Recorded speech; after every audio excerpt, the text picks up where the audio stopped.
Steve, thanks for being on the program. Thank you for having me. Good to have you here. Beto, of course, getting so much national attention, the Cruz camp criticizing him for being kind of one of the liberal elite, and has also kind of bashed the media attention that he's gotten. So would it be fair to say that some people were looking at this documentary saying there's no way that this is going to come across as both sides evenly talked about? Sure, I can see where people make that assumption.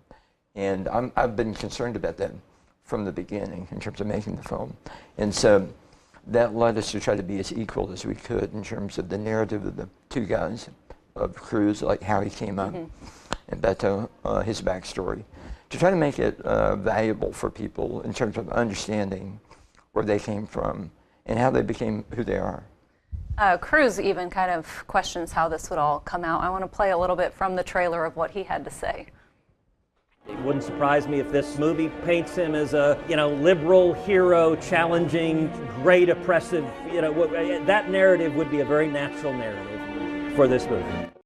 So what was your reaction to him saying that, but then, just trying to reassure him that you are trying to come at this from a fair-minded fashion? I was amused and surprised by that, but not really surprised. I can see where an independent film from somebody from Austin is instantly up for debate.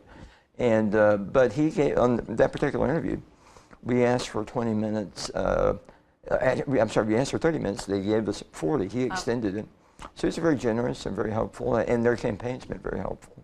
What was your goal in telling this and getting into this in the first place? Yeah, well, I had watched the Paul Sadler-Ted Cruz race back in 2012, and I felt at the time that I did not have enough information about either candidate. In terms of, there was a lot in print, a lot on the web, but not an in-depth study of those guys. And so when I read about Beto running, and this is like a year and a half ago, I thought, like, wow, this is going to be interesting. And I went out to his announcement in El Paso.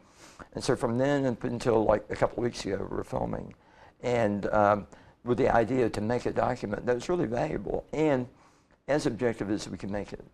What did you pick up along the way? Following the two of them so closely between Cruz and Beto. Well, it was just a great thing to be able to meet both those guys and understand them. And I think that what I learned is that you have two people, they're almost the same age. Yeah. They both went to Ivy League schools. They're both brilliant.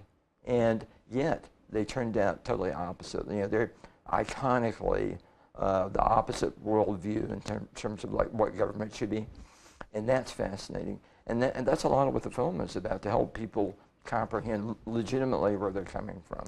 You mentioned this, but I saw you several times on the campaign trail, and there's, talk, and kind of we see it with the access that we get, especially to the incumbents a lot of time. But would you say you had pretty fair access while following the two of them around? Well, since Beto started a year early, literally over a year before Ted announced, we have more material with Beto that we shot. But once Ted announced, and actually we shot stuff with him before at events that we had access to. But once he started, we've had a lot of cooperation from them, and we have enough material. Luckily, too, there's a lot of archival material on Ted because he has a much bigger story, frankly. I know you've had some test audiences. What has been kind of the biggest takeaway on this so far? People have been very complimentary about it. Mark McKinnon, who's in the film, wrote us a straight blurb about how it's the most balanced, nuanced political film that he's seen in a long time. And I've had other people who've said, like, wow, there's too much Ted Cruz in this movie. Really? Because they expect it to be just a film about Beto. In fairness, like, the only reason this is a movie, the only reason this is a story, the only reason this is a race is because Beto came from nothing into a real contender. And so that's part of the story, too. But that's what makes it interesting. What do you hope people, this airs... this opens a week from tonight. Yeah. A week from tonight. What do you hope people take away from it? I hope that it provides what I wanted way back when that Sadler campaign happened, and that is some real depth. That's not about, I kept saying we're making the film, this film can't be the news. Like, it has to be something deeper than that. Because the news is doing good just to keep up with it.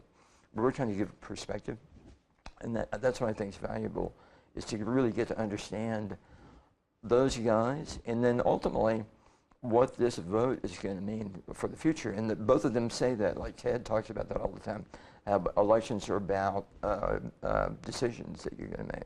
It comes out, I mean, well before the election. Do you think some people could be swayed one way or the other in terms of watching this film? You know, I think the camps that are in the Beto camp and the Cruz camp, they're in those camps. They're going to be there. I don't know if it'll make any difference, but I think that it might help people understand.